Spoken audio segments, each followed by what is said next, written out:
and gentlemen, to our webinar this evening. This is season 2 of Get It Right with Atara Solutions. We are so honored and privileged to have you with us this evening. So welcome back to season 2. This is our 4th session of season 2, and it is brought to you by Balcon Housing and Stallion Construction Company. My name is Grace Nzula. I am a trainer and HR consultant with Atara Solutions, an HR consulting and training firm that provides total HR solutions to employers and employees. At Atara Solutions, we help employees who are seeking to improve their performance in the workplaces and those looking for job placements. We also assist employers implement HR systems, upskill their human resource, as well as find good talent. For more information, kindly visit our website or get in touch with us on info@atarasolutions.co.ke, or most of you have my email address, grace@atarasolutions.co.ke, and will be able to be of service. Get It Right with Atara Solutions is a webinar series that seeks to demystify issues in entrepreneurship and employment. In season 1, we covered 26 episodes, and like I mentioned, we are on episode 4 of season 2. If you have missed any of these sessions, kindly visit the Atara Solutions YouTube channel. It's called Get It Right with Atara Solutions YouTube channel. And there's a lot of information on that channel. If you're looking for jobs, if you're looking to start a business, if you're looking for mental health, if you're looking for guidance across, we've covered quite a number of topics. So you'll find all these recordings on Get It Right with Atara Solutions YouTube channel. So let me just remind you why this webinar started. Did you know that 22% of businesses fail in the first year, 30% in the second year, 50% in the 5th year, and 70% in the 10th year? Now, the reason why we want to demystify issues in employment and entrepreneurship is because these are two things that really affect businesses. So either issues that are affecting the entrepreneur themselves or the whole idea of entrepreneurship, or employees, because entrepreneurship can only succeed if you have good employees. So there we go. We are trying to change that narrative, and I'm sure most of the people who've been joining us have really had a change of how they do their businesses. As always, we have given giveaways courtesy of Kapula Mintito, who have recently found a stockist in Nairobi. If you're looking for raw cashew nuts or roasted ones, you can get in touch with Kapula Mintito. They have custom mabuyus. Unajua yale mabuyu ya Mombasani yale.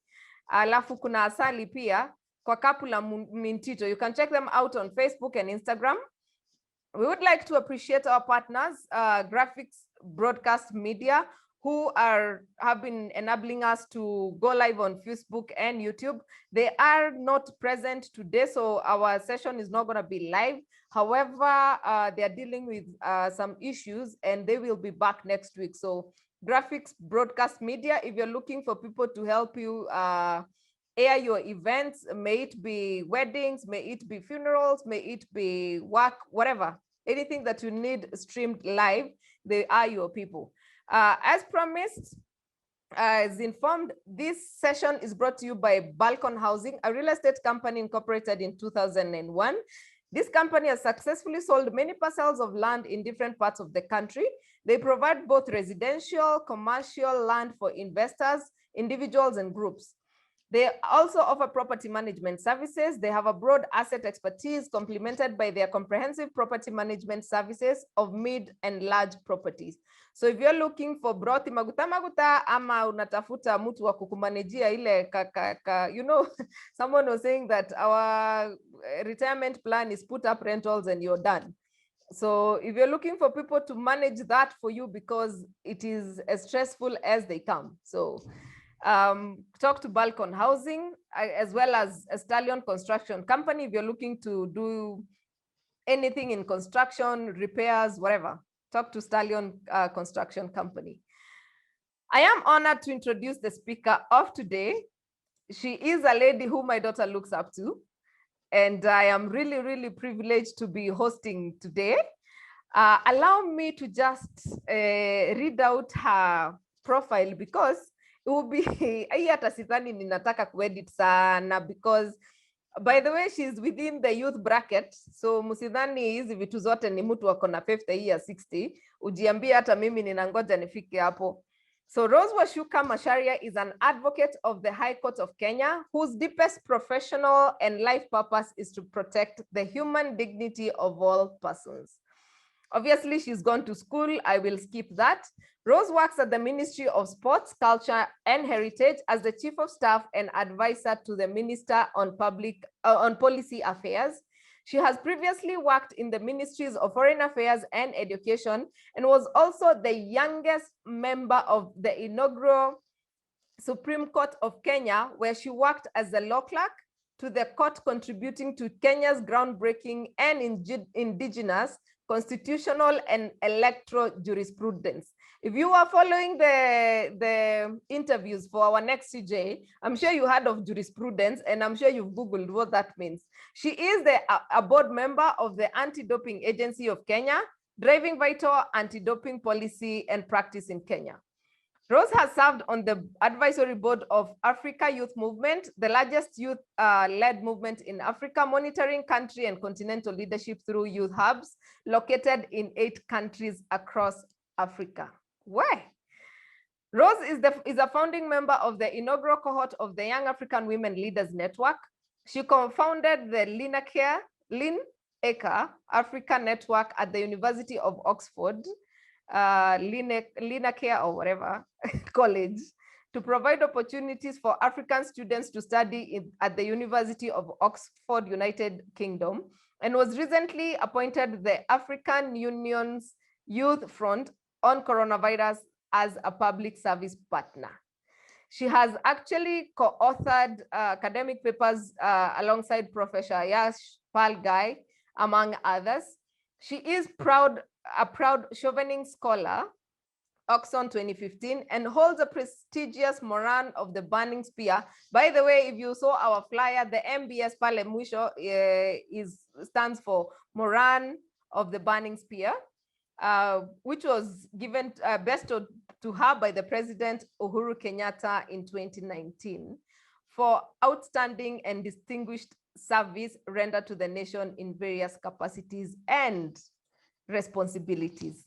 I take a lot of pride in introducing you, Rose, because you're really, really doing a lot of work for young people, challenging all of us, and setting the pace for the African youth and the young girls and people in service. So tell us, how do we achieve excellence in public service? Because there's this notion that I want to go into public service because it's low. I am going there because I need to raise my children, and after that I'm going to go into private sector, because that's where I can grow my career. And I think you have a different opinion, so tell us. Thank you very much, Grace, and thank you very much to everyone who has joined us tonight. Grace, I think you're right in saying that I actually do love working in the public service. And I think that there's a lot of satisfaction that comes from serving in the public. And when I was thinking about what to say today, I thought probably I would do what I do best, and that's tell stories. And my story is not a unique one. I believe there are many, many stories like this. And they're the stories that I'm actually very interested to tell of young and older professionals working in the public service, most of whom I have engaged and most of whom I have been very keen to follow in terms of career and mentorship. And so when I think back to my childhood, I remember many things in detail. So I recall walking to primary school through a village where the air smelt of burnt ugali, wondering why my mother did not make us ugali for breakfast. And I remember wondering why I wore shoes when most of my classmates came to school barefoot. I remember dreading lunch because my meals were different from the green maize and potatoes that my classmates brought to school. As you know, green maize and potatoes is a staple in Nyandarua where I grew up. And I recall reconciling these differences in my young mind and being convinced that the only way to address my discomfort was to hide my shoes, share and sometimes hide my lunch, and pretend that I ate first. And this was my young conception of human dignity and justice. And excellence was always central to my mind. And I'm not sure when I first conceived of the idea, but I remember feeling the need to belong to a Form 4 class at Nyandaro High School, where I spent the formative years of my life. I scrutinized student life and got captivated by the easiness with which most students went about life. And I was often concerned about losing my class position to the new kid. And so I spent endless hours wondering how I would deal with the reality that someone else could potentially challenge the most athletic kids to a sprint during PE. And to my dismay, I was actually a pretty excellent extracurricular student. I always had a weird sense of curiosity and spent vast amounts of time ruminating over things I had seen or conversations I had listened to, soaking information and making appropriate deductions from everything I perceived as interesting. In the early 2000s, I watched the Judicial Commission of Inquiry into the Golden Bag Affair with near obsession and recall marveling at Gibson Kamau Kuria, Justice Agnes Mulgore, and Waweru Gatonye's master leadership. And I think that advocacy was a field I could excel at. And so I decided privately that I would pursue the law. And like many parents, mine were no exceptions, they had decided that a career in pharmacy or medicine was a great fit for me. I did not agree either.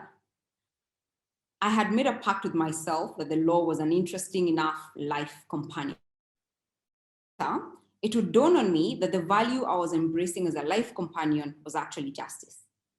The second value I adopted as a life philosophy was human dignity. And this was catalyzed by a sad incident I witnessed on my way from work in 2010. A woman in her mid-40s was in the middle of a dirt road, writhing in pain. It was in an informal settlement. And it would later be confirmed at the Kenyatta National Hospital because I got to hospital, that she was suffering from acute meningitis. Those surrounding her at the time I found her watched helplessly and thought that she was possessed by demons. And that day, I had an epiphany. I thought that justice without human dignity. So armed with these values, I decided to pursue a career in government. And my aim was to traverse the three arms of government before settling down to head one of them. Pretty audacious, huh? In 2011, I joined the Kenyan Bar as an advocate of the High Court of Kenya and carved a niche in constitutional and public interest litigation in private practice. As fate would have it, I chose Waweru Gatonye as my legal master, and to nature's delight, the firm returned the favor. So you remember the Golden Bag trials, huh? Together, we established a constitutional practice at the firm and became one of the most consulted law firms in the post-2010 constitutional practice, contributing enormously to the evolution of cardinal principles of constitutional interpretation in the post-2010 legal regime in Kenya. In 2012, alongside 4 other colleagues, I joined the Supreme Court on the basis of exceptional merit. And the judiciary, that time under the leadership of former Chief Justice Dr. Willy Mutunga, had embraced a legal research and clerkship system mirrored on practice in established legal systems such as the US. There were 5 of us, each attached to a justice of the court with the mandate of preparing the judge for trial and adjudication. It was here that I encountered brilliance of immeasurable proportions. My colleagues, and I just thought to name them, there were just 5, Lois, Priska, Sam, Ken, and myself, would challenge and enrich each other intellectually while working on producing material worthy of the court's use to enrich existing and create indigenous jurisprudence, courts as anchor precedents in comparable jurisdictions in Africa and the Commonwealth. In particular, we worked on monumental cases that are a relationship between the executive and the legislature and settled electoral jurisprudence largely. As the pioneers of Supreme Court clerkship, we established nurturing working relationships with the justices operating on intellectual stimuli, which made our work extremely interesting. During this time, we participated in judicial dialogues between the Supreme Court of Kenya and and the constitutional courts of India, South Africa, Colombia, and the United Kingdom, principally on the role of the judiciary as a tool to effect checks and balances within the framework of liberal constitutional governance. In the end, and about 90 decisions later, we moved on to the next phase. Ken went to Harvard, and I went to Oxford. Lois and Priska stayed on at the court to provide critical transitional bridge to incoming law clerks. Over the past 9 years, I have worked in the judiciary and executive with extensive engagements with various committees of parliament. Government as a multiple scholarship student. And many of my classmates came from the public service and exhibited passion and commitment to public service that I would increasingly see among many of my Chignin colleagues drawn from the public service or the private sector with public sector impact. So I started to keep profiles of public sector folk who exhibited clear values and focus on serving in the public sector, most of whom went back to their countries of origin to continue serving in public offices, rising remarkably in their careers. In 2016, I joined the Ministry of Foreign Affairs on an Africa-wide special assignment as Kenya fronted a bid to head the African Union mission in the capacity of advisor to Ambassador Amina Mohamed, Kenya's former foreign minister and candidate at the time for the position of AUC chairperson. And during the campaign, we traversed the African continent, meeting exceptional personalities, including young people making waves in technology and innovation. I remember a trip to Mauritius where we had a sit down with Fred Swanika of the African Leadership Network, and were greatly inspired by the level of commitment by young people to our continent and particularly public service. In 2017, I joined the Ministry of Education as Chief of Staff and advisor to the Cabinet Secretary. And while there, I served as co-liaison between the Office of the CS and the State Departments responsible for early learning and basic education, university education, vocational and technical training, and post-training and skills development. And during my tenure at the Ministry of Education, I coordinated and advised on the delivery of many, many achievements, most of them unspoken and most of them not written about. Ambassador Amina Mohamed to deliver probably some of the most monumental achievements in our education sector to date.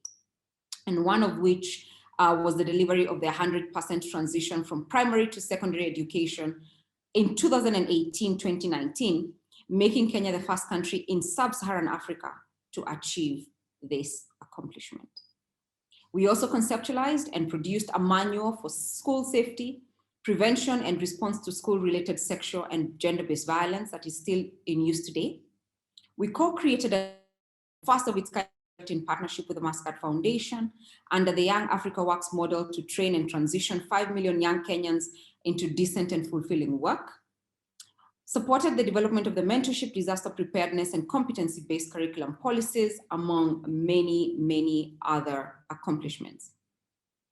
In 2019, I joined the Ministry of Sports, Culture, and Heritage in the same capacity and was charged with the responsibility of operations of the ministry to deliver on its core priorities, specifically working with the Anti-Doping Agency of Kenya to establish a World Anti-Doping Agency accredited lab and the Office of the Registrar of Sports to streamline sports governance mechanisms for efficient and effective sports management. So the State Department for Culture to activate the Integrated Public Records Management System, which is a harmonized archives, records, and documentation services legal regime, among many other priorities. And at the Ministry of Sports, I have encountered yet again amazing leadership and amazing delivery of core aspects, really changing the landscape of that ministry and rewriting history of Team Kenya participation in anything, and also positioning Kenya as a center for international sporting competitions, not just in Africa, but in the world. And I would say, Grace, that I have encountered selfless and exceptional talent in the public sector. And I have also benefited from remarkable mentorship And I would say without a doubt that fulfilling relationships with my superiors has contributed to the exceptionality I have been blessed to experience in the public service.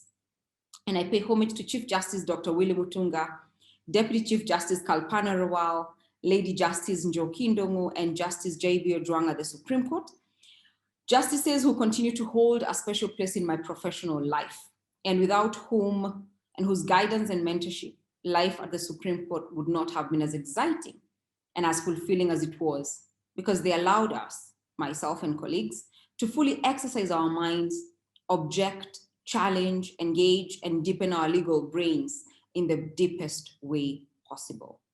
And beyond the court, I have maintained very special relationships with them, exacting reservoirs of professional and personal consultation. My greatest mentor, friend, confidant, and current boss, from whom I have learned the finest art of diplomacy, mental agility, and steely resolve to succeed in the service, is Ambassador Dr. Amina Mohammed. And I would say that great leadership has a direct correlation with excellence in the public service. And oftentimes, great leadership is overlooked when we focus on lesser important aspects of public governance. And we forget there are only two ways to influence human behavior. You can either manipulate it or you can inspire it. I have been lucky to serve under leaders who have inspired my own growth and enriched my leadership philosophy, and whose stories rarely find their way into mainstream publications and media. And over the course of my career, I have developed a keen interest to redefine the public service by exploring stories of excellence that are often blocked by the impressionistic and often unsubstantiated claims that the public service is a dumping ground for average and contented professionals. The quality of employees in the public service is often noisily judged and measured by making a presumption that the public service is good because we have made certain arrangements to assure it's being good, or to the contrary, and more often, that the quality of the public service is poor because we have failed to make such arrangements. And in my assessment, to overcome this pitfall, we must continue to recruit for the public service on nearly equal terms as the private sector. And this means challenging work, comparable pay, rapid decision and selections, adequate fringe benefits, and clear prospects of personal training and development. And training programs must be so fully developed and so generously financed that there is no question but that the public employee is being given the most advanced techniques, skills, and knowledges related to their job. I can tell you that I have witnessed with admiration as, young professionals go about, making change in different aspects in different places across the country, in the medical field, in the legal field, in the technology fields, with just passion, dedication, commitment. Navigating the government bureaucracy is not easy. It's not a skill that is, that is given to you in school. It's something that you understand on the job, and it's something that you learn to navigate. You learn to collaborate with colleagues across different ministries, across different arms of government to deliver set objectives and goals. And so I'm convinced that there are so many exceptional individuals in the public service who hold the pillars of government and managing to superbly maneuver the rigors of bureaucracy and intra-government collaborations to see projects from end to end. And I can give many, many examples.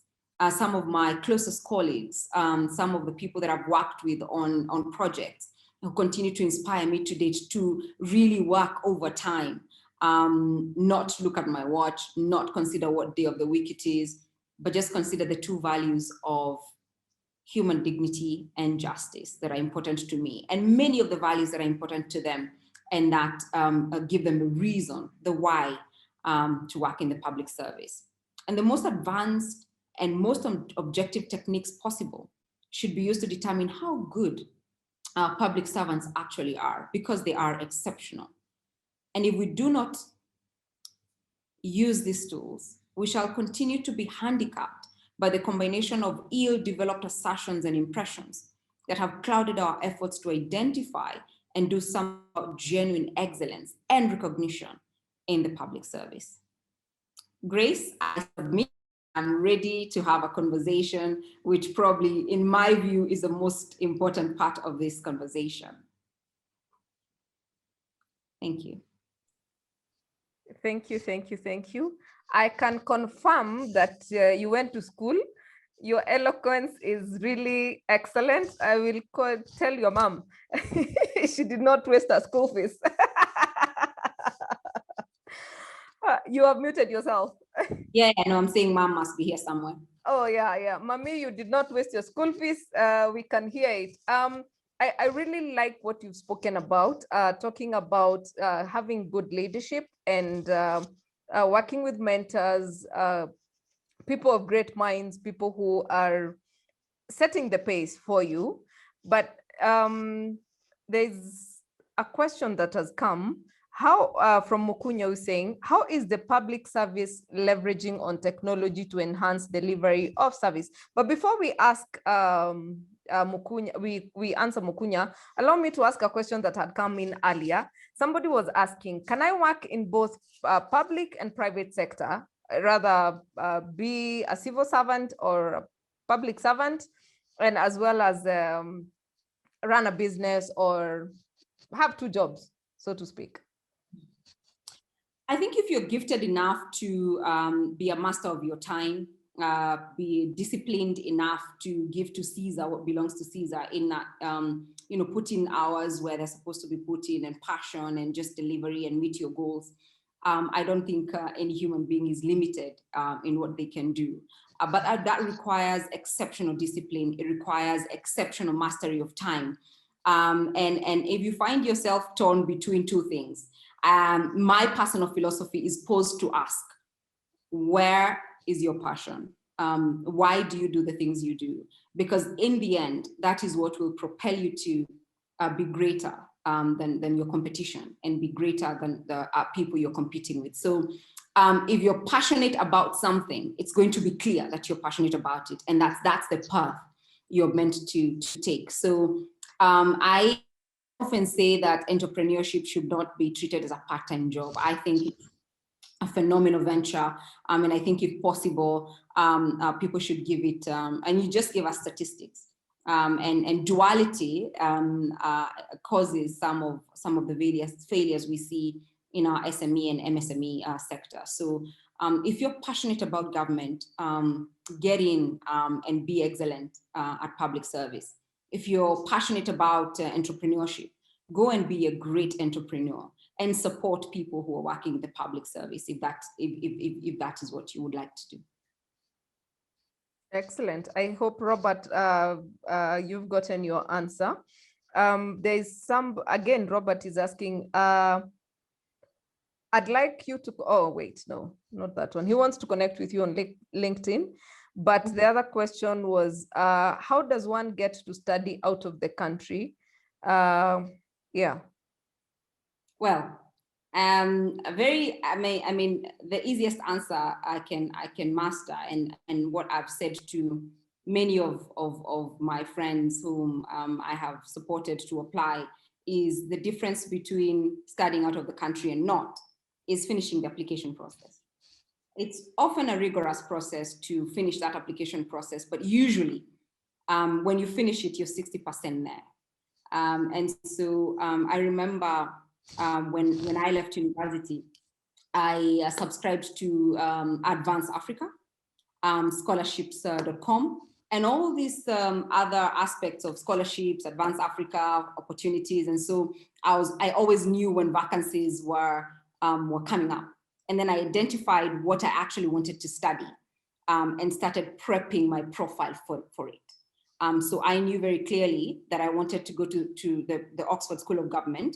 And so I started preparing my profile for that particular school. And once you identify what you want to study, then the next thing usually is understand the application process, understand if there are scholarships available for you, understand if it's education by research or in person. And during this time of COVID, It's important to understand whether you actually need to be on campus or you can do it via distance learning, and what resources you have at your disposal. So it's a full preparation process. The difference is preparation and actually completing that application process. That's what I would say. Excellent. Prepare, apply. More often than not, you will get in. I like that answer. And now to Mokunya's question, how is the public service leveraging on technology to enhance delivery of service efficiently? I mean, the Ministry of ICT is doing amazing things with technology. We have the Ajira program. Government now is conducting its meetings digitally.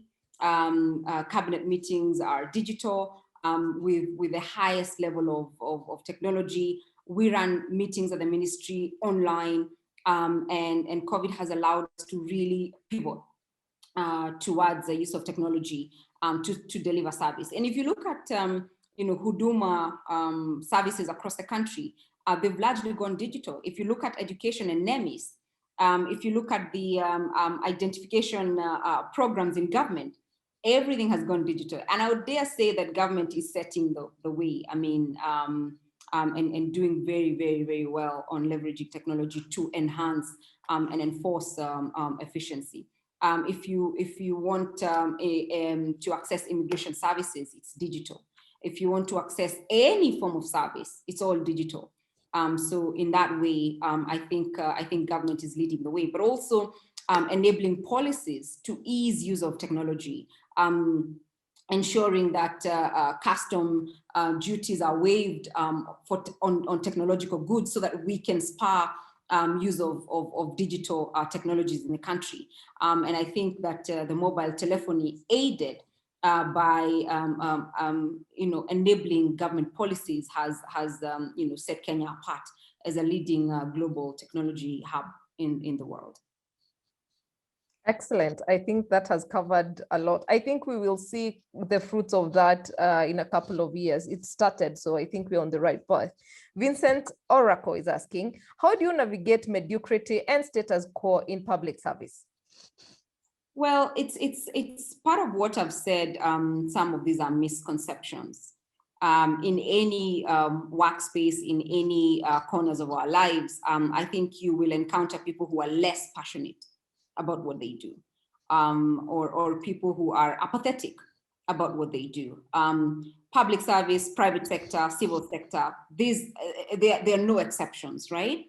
And so I'm passionate about people, and I'm passionate about inspiring people and being patient with people and understanding the capacity of people. It will shock you that you might imagine that someone is apathetic about, say, children.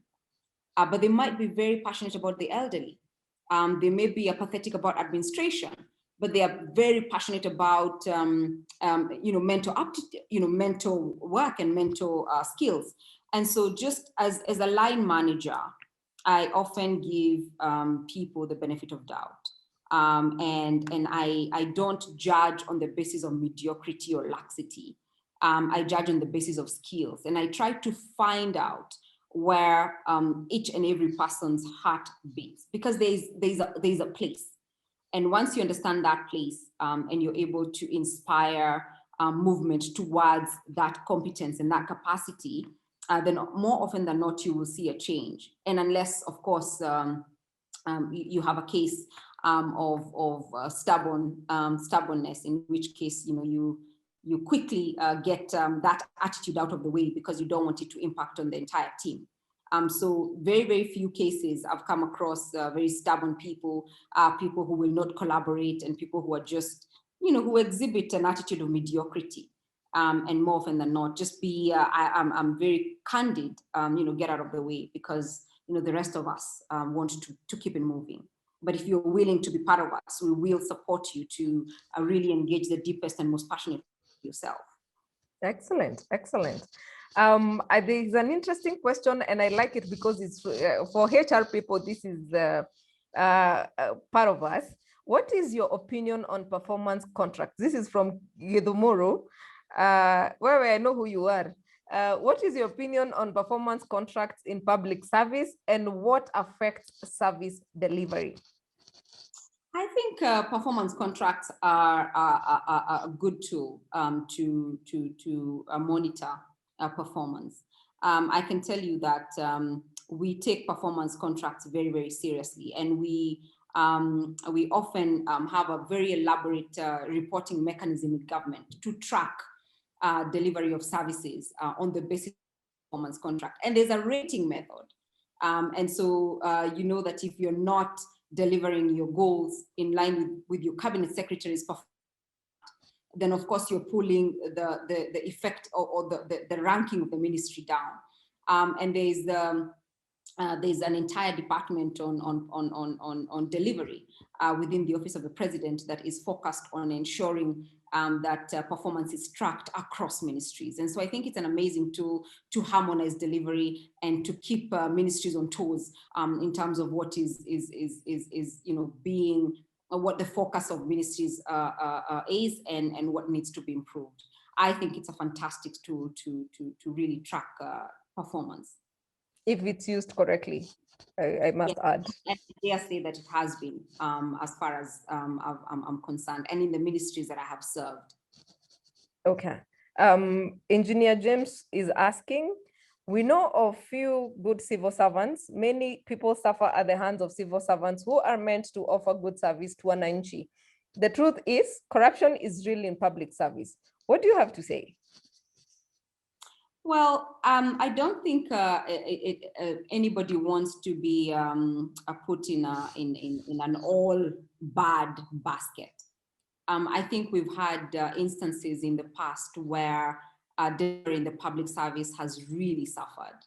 But I also think that we've seen better days, right? We've seen days where we've adopted automation. We've seen people who have really been selfless in delivering service. And so, and this is what I'm actually very, very passionate about, because I prefer to see the glass as half full as opposed to half empty. Truth be told, there are still massive areas for improvement, but Grace, until you have been to Northeastern, to Marsabit, until you have met teachers working in very remote conditions, until you've seen doctors operating with the most minimal resources, until you've seen other professionals really giving their all in various parts of this country, then you will be slow to put everybody in the same basket. And I think that we can all agree that there are massive areas for improvement, but we can also agree that we have many amazing stories, although undocumented. And that's why the topic for today's discussion that is informed by a decade of experience and observation in the public service, posits the fact that we have many exceptional professionals who are uncelebrated and unseen in the public service. But human nature often times picks, what is negative, and that's fine. But we should, as much as possible, also aim to inspire by focusing on what is positive. So I think that there are more positive cases out there than there are negative cases. But I think that it is the onus is on us to actually illuminate and feature those stories more prominently, so that we can all start to appreciate that there's a lot of sacrifice that goes into public service. Okay. Liza Molo says, awesome experience. Did you get any godfathers on your career path, or what was your secret in advancing in your career? Many a times, some supervisors will not want to train their juniors. How did you do it? I mean, I said in my presentation that good leadership is one of the most important recipes. And in the course of my career, I cannot rule out. In fact, mentorship has been central to my progression in the public service and my wanting to remain in the public service. And so I know that most of you are familiar with the work of Simon Sinek. And he and I agree that bad leadership can actually demoralize an entire workforce.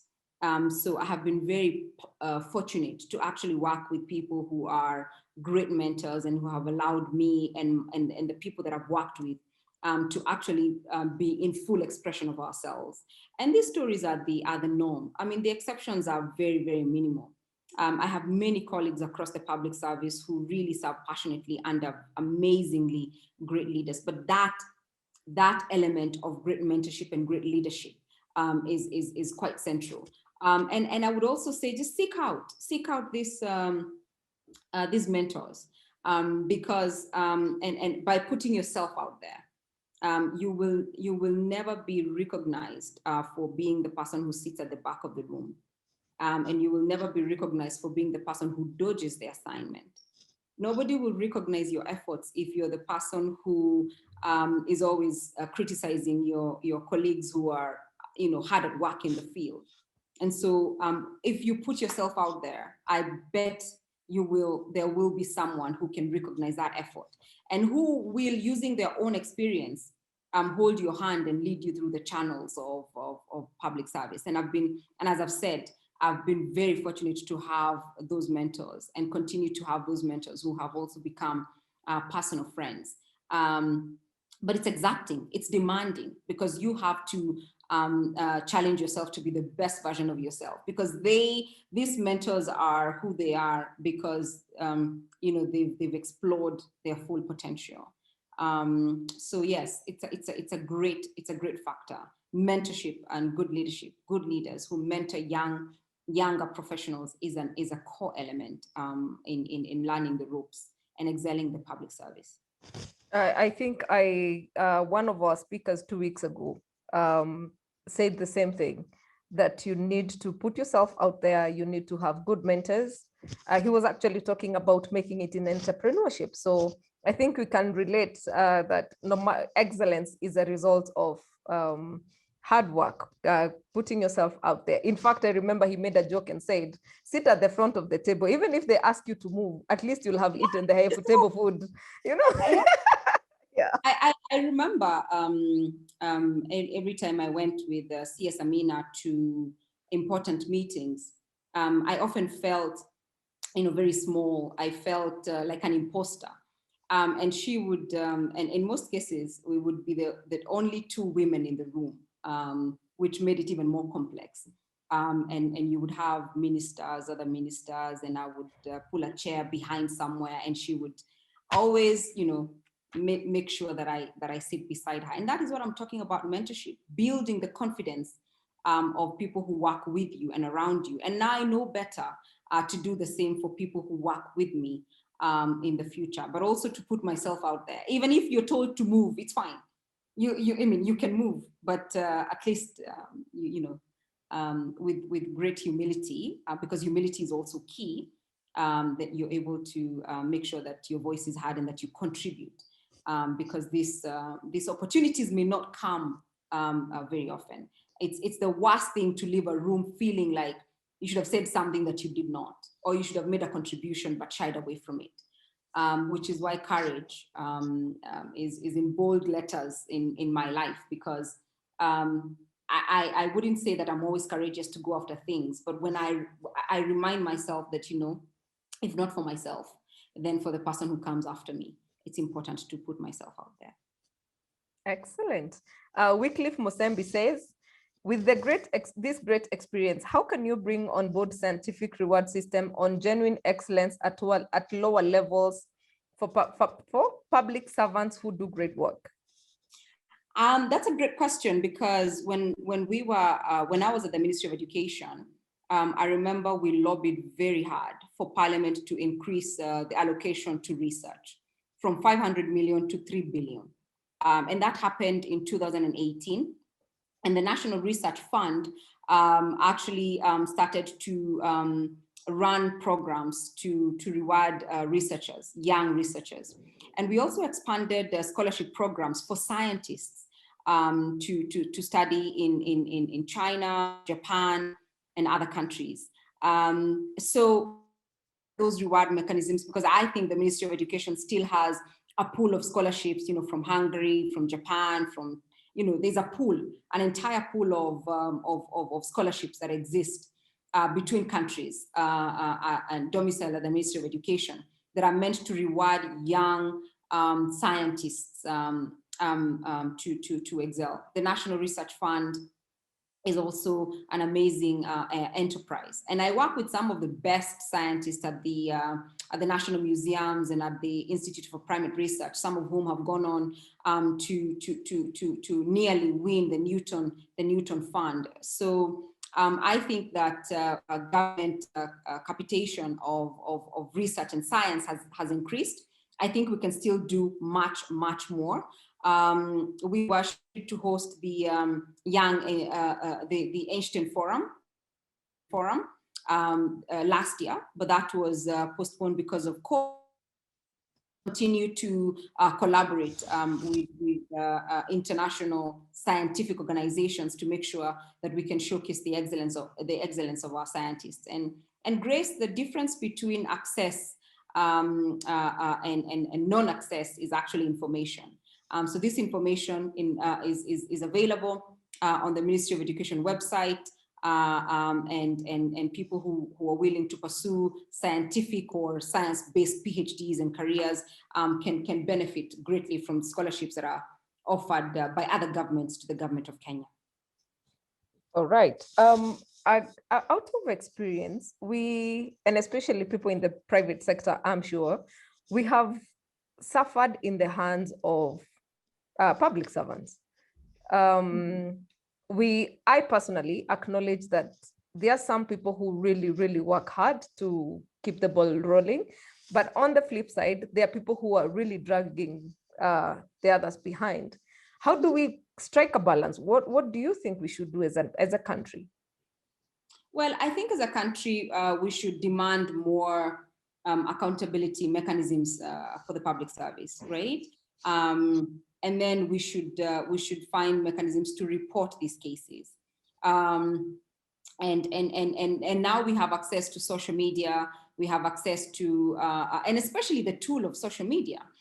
So that if you're harassed by a public servant, you have a platform and an avenue to report. And I'm not saying that we should entrench a shaming culture. What I'm saying is that we should entrench a culture of excellence, so that we are building the next generation of excellent public servants. But also, we should ourselves live out the values that we want to see embraced or to see given or lived by persons in the public service. I think as a country, we ought to embrace more humanity, more humility, collectively as a unit, so that we can inspire younger people to actually embrace that. So that if we are driving, if you're on the road and there's a zebra crossing, just stop for people to cross. Small gestures of courtesy sometimes go lacking. And because children have such a high absorption of behavior, then we don't give them a chance to actually develop into individuals who actually understand what service is. And so while we need to deal with rogue people, workers, we also need to really work on our ethics inculcation mechanisms in schools, to children, in families, in communities, to just make sure that we have a collective culture of humble service, of humility, compassion, empathy, and real selflessness. Excellent. An interesting question here. How do you rise above the politics and political interference in the public service? By focusing on your core mandate. Just focus on your core mandate. I remember this advice was given to me by Justice Ojwang at the Supreme Court. And he said to me that there will always be distractions. But if you understand clearly what your core mandate is, then you will focus on the technical execution of your job and leave those who are charged with the political execution to do their bit. Because truth be told, there are those who are charged with the political execution, and governance cannot be possible without or devoid of politics, because that's the constituting mechanism. But neither can progress without technical intervention and focus by technicians who are supposed to do the job. And so just identify which side of the divide, and that's how I do it. I'm either a politician or a technician. And in this case, I'm a technician. So I focus on the technical aspects of my work and allow and support those who are in pursuit of the political aspect of the equation to go about that business, to just balance our democracy. Excellent, excellent. I like that answer. There's another question here. Does the level of remuneration in public service discourage professionals or encourage unethical behaviors amongst public servants? Yes, there's a case for improvement.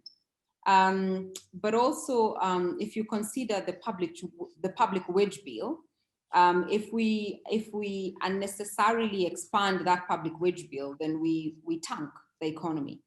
And so I know that remuneration is not necessarily commensurate with the terms and remuneration packages offered or provided by the public sector or the civil sector, for instance, which is why I said here you tap into your passion capital. And if you have sufficient passion capital, then you gain satisfaction from non-monetary satisfaction of seeing results, or however it is that you measure excellence, which is what I have decided to do. I use passion capital, and in ways you learn to live within the means that the public service allows you to. But the question of corruption is still very much alive and with us. So we also have to tackle that issue. But that issue is, in my view, a question of personal moral propriety, as opposed to pushes by remuneration in the public sector. Because truth be told, there are public servants who survive on the packages that they get. There is a case for improvement, I dare say, but that is not a case, that does not build a case for unethical behavior. That's just a personal choice, and it should be punished. Okay. Douglas is saying, Kenyan athletes have won many medals for Kenya. Every medal is accompanied by a diploma and up to date.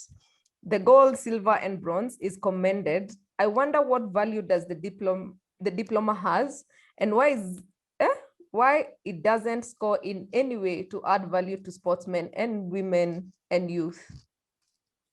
Sorry, Grace, I didn't quite understand that question. I think he's saying every Kenyan athlete, when they win a medal, they get a diploma. I don't know how. Yeah, that's what he says. Douglas, you may need to rephrase your question. I guess they don't get a diploma. I don't know what you mean by a diploma. But just comment on the excellence of our athletes. I think that I think it's a celebration that comes with bringing glory to the country, and that the cabinet secretary has streamlined with the cash award scheme that is now mainstream, and that is automated to make sure that we recognize our athletes whenever they win medals in international events abroad. On the aspect of the diploma, I would have probably to understand the question a little better to respond to it. Okay. There's another question here. Not a question. Allow me to just read this comment by Madangani, who says, Rose is talking about focus on your core mandate, all deliverable. Let those political mandate alone. This is practical. Do your job and let them do theirs. I like Absolutely. That. As a Absolutely. I mean, two sides of democratic balance. Yes, yes. And so if you move to the other side, you imbalance the equation. So stick to your lane. Yeah. Somebody else is saying, what would you tell young graduates who are joining the public service? To be patient. It's a long road ahead. And I know that my generation is very fond of instant gratification, but that doesn't come overnight. It's a long road. It's a road that calls for a lot of sacrifice, a lot of selflessness. And I would say just be patient because and learn how to appreciate the small contribution that you make, because it may not seem like much, but when you reflect and see who you supported, or how you enable change, or however you measure your own value, then you start to appreciate yourself. But every day you wake up and remember why you chose to serve in the public service, and then go do that. Then nature keeps count. Just be patient. Patience is really important. It's been 10 years, Grace, and sometimes I forget that it's been that long. And we're still grinding, we're still serving, and we're still trying to make sure that we can deliver the best and the greatest service that there is to deliver, while maneuvering all the challenges that working in the public sector, as there are challenges working in other sectors, brings. But that's just a question of building your mental agility. It's not suffering. I choose to look at it as building your mental currency, mental agility for the future. Okay. Somebody, an anonymous attendee says, can you comment on anything about PSIP program by PSC? Why should this group of young men and women be employed? PSIP? I'm not sure I know what that is. Kindly, whoever that is, kindly write in full so that we get to understand your question. Somebody else is asking, how long is someone supposed to be in one job group or grade, and what will make him or her stagnate? I think there's a clear, there's a promotion policy by the Public Service Commission that indicates how long you should be in one grade, and I think it's 3 years, about 3 years before you're promoted. But your promotion is also pegged to advancement in skills, subject to taking particular courses, whether it's a CMC or SLDP, or particular courses at the Kenya School of Government, just to advance your skills, and of course review and recommendation by your superiors, and of course delivery at your workplace. So if you don't actively develop your career, your skills, if you don't actively seek out these courses and do them and be in keeping with the requirements of the public service, of course you stagnate. So you need to be very alert to ensuring that with every season you are refreshing your skills and making sure that you're growing, because the public service and the Kenya School of Government provides these opportunities, which are accessible through the human resource management committees in every ministry. So you need to be, in close understanding of those HR processes, so that you can access the benefits of promotions within the public sector. All right. Somebody has clarified that PSIP means Public Service Internship Program. I see. Yes. So the Public Service Internship Program is an amazing program. I remember I had about 10 interns at the Ministry of Education. And I think it's an amazing project to just enliven the public service. We have an older public service, and I think the public service is doing a lot to make sure that we have a younger public service, that we bring young energy, innovation, millennial power, millennial energy. And there's a case to be made for employing these young professionals. And I'll give an example with the Foreign Service Cadets at the Ministry of Foreign Affairs, which constitute some of the most agile, some of the most knowledgeable, some of the most progressive cohort of young public servants in the public service anywhere. And this is because age is a huge contributing factor, and of course the flexibilities and the innovative attitude that comes with it. So I do think that we need to balance, to continue with that legacy of ensuring that we mainstream in the sector, and then create channels to absorb these young professionals into the public sector. We need that spirit of young people in the public sector. We really need it. Excellent, excellent. It's now 9:05, and as always, this program is brought to you by Balcon Housing and Stallion Construction Company Limited, as well as Atara Solutions. Now, two more questions, Rosie. Yes. The one is by Jane Kamau, who says, we have a crop of young people who want the positions and jobs without the commitment that comes with it. Please tell them something. You know, nothing comes easy, Grace. It's even difficult for me to conceive of the idea that, you know, you can just wait, sit and wait for something to come your way. Of course, there are swan moments, black swan moments where, you know, because of corruption in the system, that might happen. But if you're like me, who has had to grow your way up from public and humble beginnings to where you want to go, and I believe this is the story of majority of Kenyans, you really must put your work out there. You must put yourself out there and work really hard. Otherwise, you get no satisfaction from what you get, and I just can't conceive of it. But in this life, you need to just ensure that you're doing the best that you can do. And if someone else is doing better than you, find them, learn from them, and do better. And keep growing. It's a continuously growth. Have a growth mindset. That tomorrow I will be better than I was today, and that will enrich your life.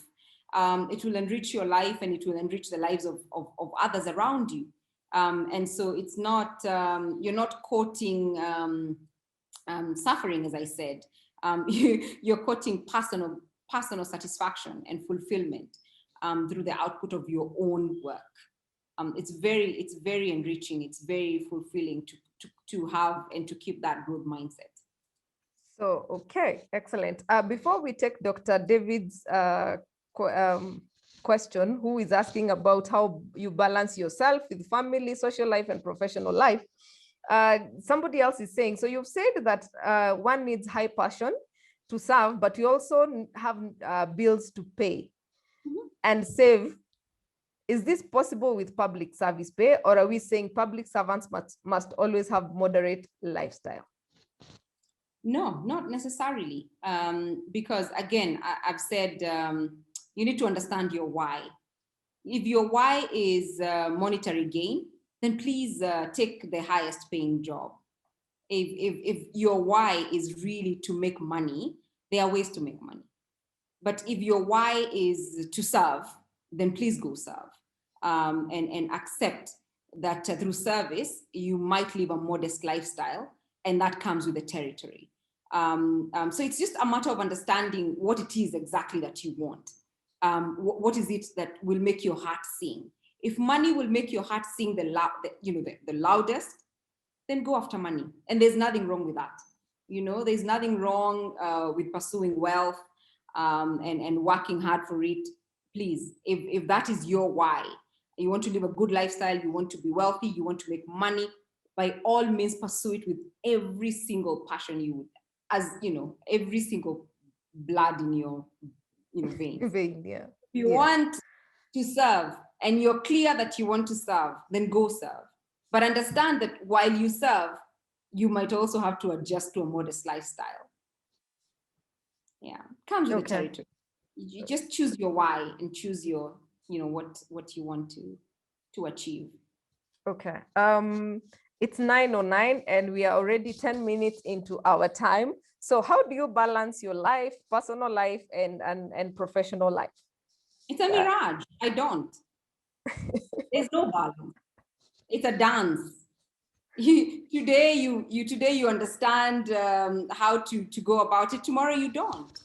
And I think you have to be very compassionate with yourself to know that you can't master it all. So I don't balance, Grace. I don't, and I don't aspire to balance.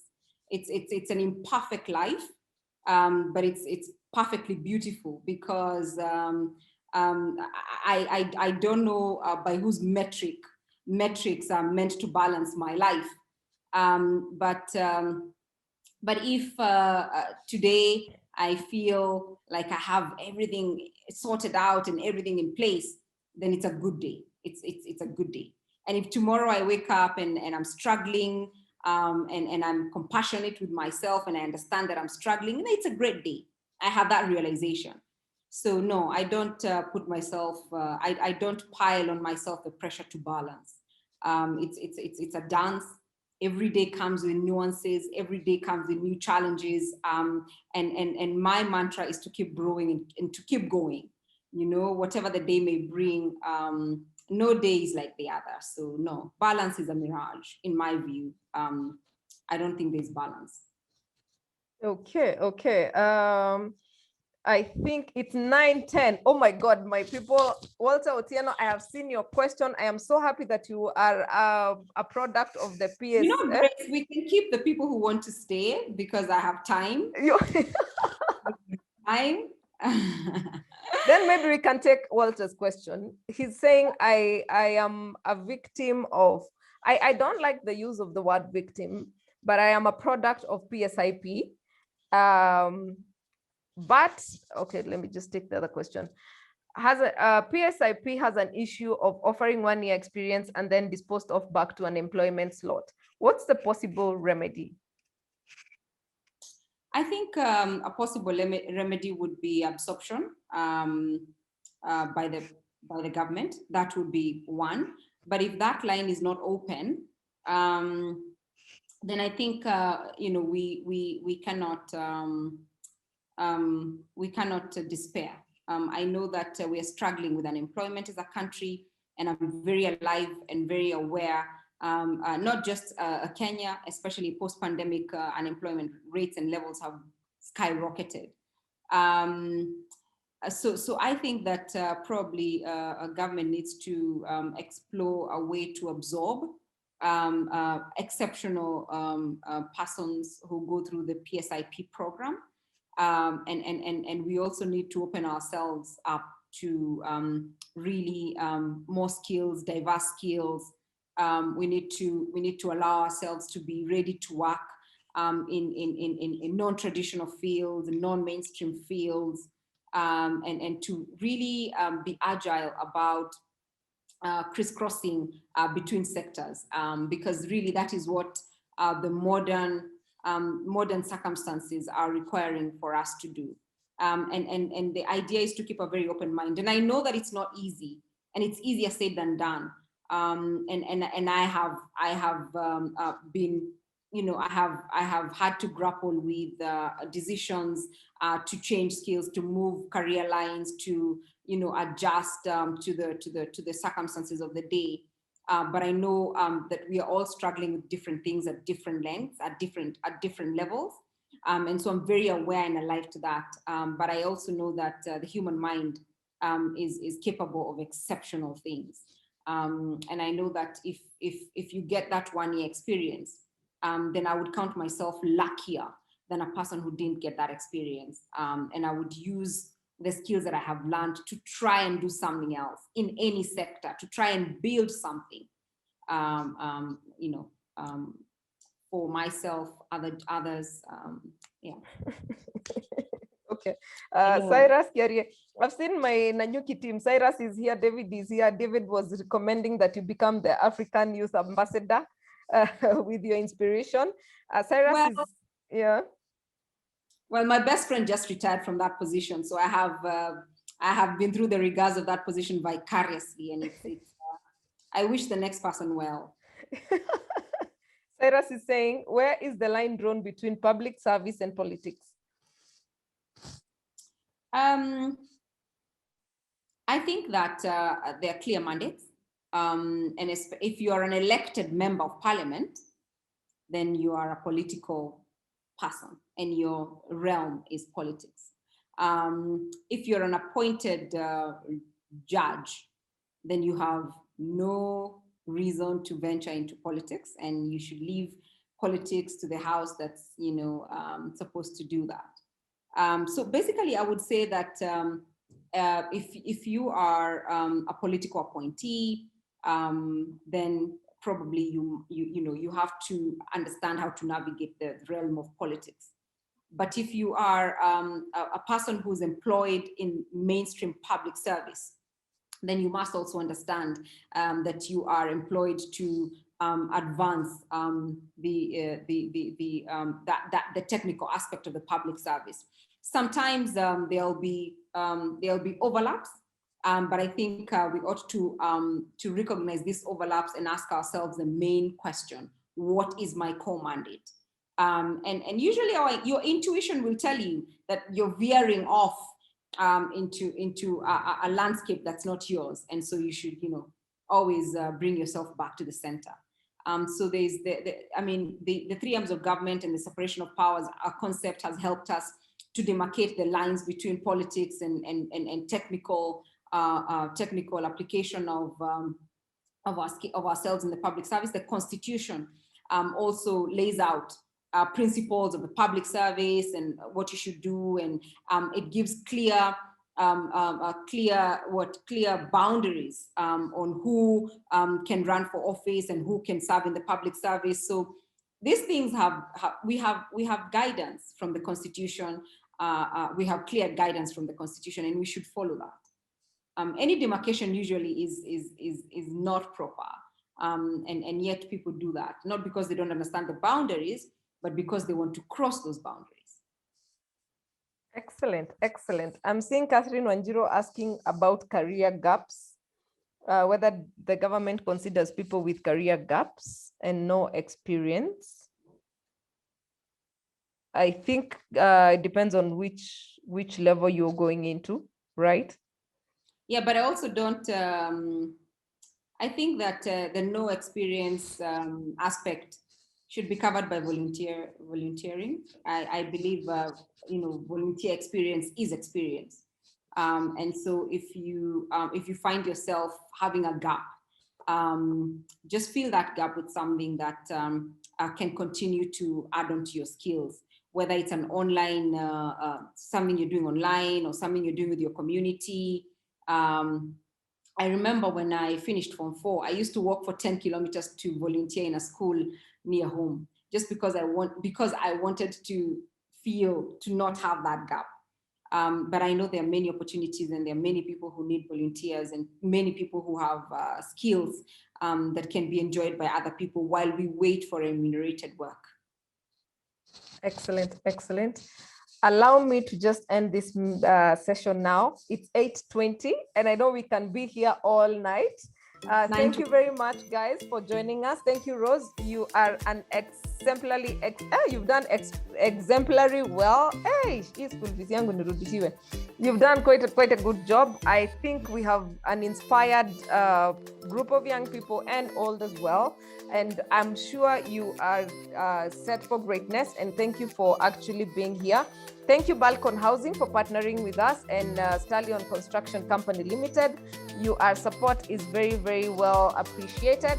Thank you, Kapula Mintito, for your partnership. The giveaways will be up for grabs next week. As always, these sessions are brought to you by Atara Solutions in partnership with Balcon Housing. Thank you very much for our audience for tuning in tonight. As always, it's a pleasure. I have been your host, Grace Nzula, trainer and HR consultant with Atara Solutions. See you next week as we discuss explaining your career gaps, because we have quite a number of people who missed out on a few years of work. COVID is here, people have lost jobs, and they're wondering, I haven't worked in a year or 2 years, and what do I explain to my employer? So that is what we will be discussing next week. We have mothers who have who quit work to go and become moms. So we will be discussing how to explain your career journey. Other than that, thank you very much. It's been a pleasure. Thank you very much, Rose. We shall engage you again. Somebody was asking what is next for Rose, and I think that is a question we shall answer privately. Yeah. Thank you very much for having me, and thank you so much for staying and for engaging me on this platform. It's my pleasure to really engage and have this conversation with you. Thank you, Rose. Thank you, Rose. Have a lovely good night. Thank you to everybody.